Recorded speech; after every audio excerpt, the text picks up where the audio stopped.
पंडित माधवराव सप्रे जी का जन्म 19 जून 1871 में मध्य प्रदेश के दमोह जिले के पथरिया नामक गांव में हुआ था। उनके पिताजी का नाम श्री कोंडेश्वर राव और माताजी का नाम श्रीमती लक्ष्मीबाई था। सप्रे जी के पिताजी बिलासपुर में निवास करने लगे थे, जिसके कारण सप्रे जी की आरंभिक पढ़ाई बिलासपुर और रायपुर में ही हुई।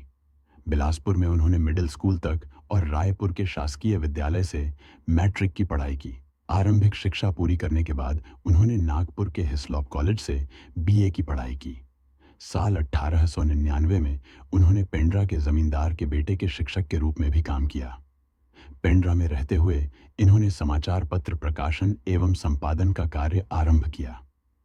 उन्होंने अपने मित्र श्री वामन राव लाखे एवं श्री रामराव चिंचोलकर के साथ मिलकर 2 जनवरी 1900 में छत्तीसगढ़ मित्र नामक मासिक समाचार पत्रिका का प्रकाशन किया, किंतु पैसे की कमी के चलते यह पत्रिका केवल 3 साल में ही बंद हो गई। इसके कुछ सालों बाद उन्होंने 1906 में हिंदी ग्रंथमाला नामक पत्रिका का भी प्रकाशन शुरू किया। द्विवेदी जी की स्वाधीनता और शिक्षा नामक पुस्तकें छापी। अंग्रेजी राज्य में हिंदुस्तान का नाश, लेखमाला प्रकाशित की। स्वदेशी आंदोलन और बायकॉट नामक निबंध पुस्तिका का भी प्रकाशन किया। पंडित माधवराव सप्रे जी ने हिंदी नवजागरण एवं राष्ट्रीय चेतना के उद्देश्य से बाल गंगाधर तिलक जी की अनुमति से तिलक जी के मराठी समाचार पत्र केसरी के हिंदी अनुवाद, हिंदी केसरी का भी प्रकाशन नागपुर के देश सेवक प्रेस से 13 अप्रैल 1907 से प्रारंभ किया। इस पत्र को मध्य प्रांत में काफी प्रसिद्धि मिली, किंतु उसमें छपे 2 लेख जो कि अंग्रेजों के खिलाफ थे, उसके कारण उनको राजद्रोही मानते हुए 21 अगस्त 1908 में गिरफ्तार कर लिया गया। परिवार के मंझले भाई और परिवार के पालनहार के आत्महत्या की धमकी के कारण उन्होंने माफीनामा पर हस्ताक्षर कर दिया, परंतु आत्मग्लानि के कारण उन्होंने घर छोड़ दिया और पंडित श्रीधर विष्णु परांजपे से दीक्षा लेकर साधु की तरह जीवन यापन करने लगे। एकांतवास के बाद सप्रे जी 1910 में रायपुर लौटे, परंतु अपने घर नहीं गए, बल्कि रायपुर के बुढ़ापारा में रामदासी मठ की स्थापना की।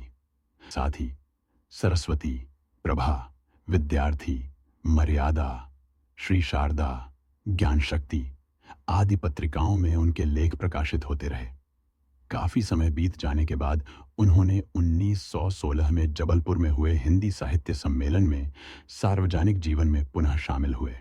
इसके अलावा उन्होंने महाराष्ट्र के पूज्य संत समर्थ श्री रामदास स्वामी कृतदास बोध, तिलक जी की श्रीमद् भगवद गीता रहस्य अथवा कर्मयोग शास्त्र और श्री चिंतामन विनायक वैद्य के ग्रंथ मराठी महाभारत के 10वें भाग उपसंहार का महाभारत मीमांसा के शीर्षक से अनुवाद किया।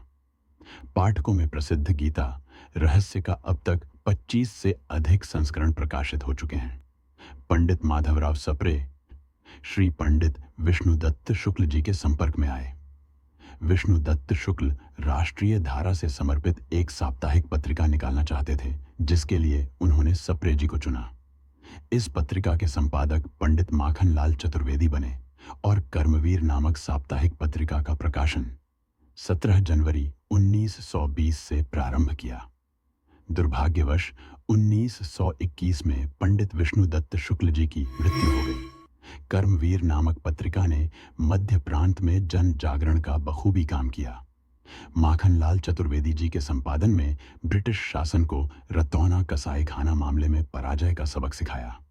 असहयोग आंदोलन में प्रांत के पहले सत्याग्रही पंडित माखनलाल चतुर्वेदी जी की गिरफ्तारी के बाद कर्मवीर का प्रकाशन लड़खड़ाया और बंद हो गया, जिसके बाद सप्रे जी एवं श्री गणेश शंकर विद्यार्थी की उत्प्रेरणा से 4 अप्रैल 1925 को खंडवा से कर्मवीर का पुनः प्रकाशन आरंभ हुआ।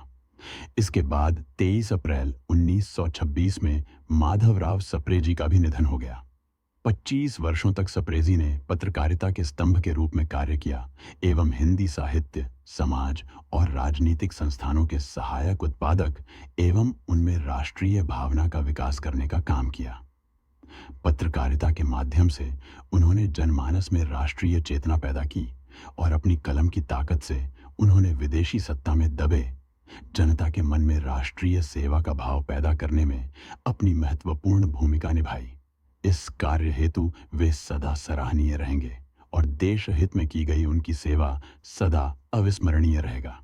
पंडित माधवराव सप्रेजी की याद में छत्तीसगढ़ शासन हर साल राष्ट्रीय रचनात्मकता सम्मान देता है। यह सम्मान उन लोगों को दिया जाता है जिन्होंने मीडिया के क्षेत्र में रचनात्मक लेखन किया है और हिंदी भाषा के प्रति समर्पण दिखाया है। इस सम्मान के तहत चयनित व्यक्ति को प्रशस्ति पत्र के साथ 2.5 लाख रुपए की राशि दी जाती है।